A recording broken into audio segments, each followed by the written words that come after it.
शिवाजी महाराजांच्या नावानं शिवाजी महाराजांनी इतर धर्माचा अपमान कधीच केला नाही। शिवाजी महाराजांच्या नावानं शिवाजी महाराजांनी कुणाला कधीच लाथा मारल्या नाही।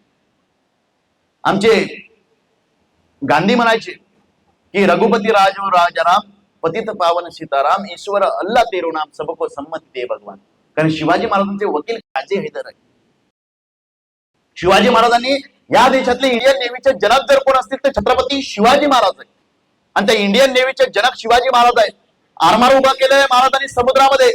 परकी आहे, फ्रेंच आहे, डच आहे, पोर्तुगीज आहे, यांच्या वखारी आहे। आणि हे वखारी व्यापार कुठे चालू आहे? समुद्रातून चालू आहे। महाराष्ट्रातला, देशातल्या, भारतातला एकही राजाचं आरमार नव्हतं। मग शिवाजी महाराजांनी काय केलं? एक मोठा आरमार उभं केलं। आणि आरमाराचा अधिकारी कोणाला नेमलं? कारण सिंधू बंदी नावाचा कायदा होता। त्या कायद्याने, आमच्या धर्म कायद्याने आम्हाला सांगितलं होतं की समुद्र पर्यटन करणं हे मुश्किल आहे, तुम्ही करू शकत नाही।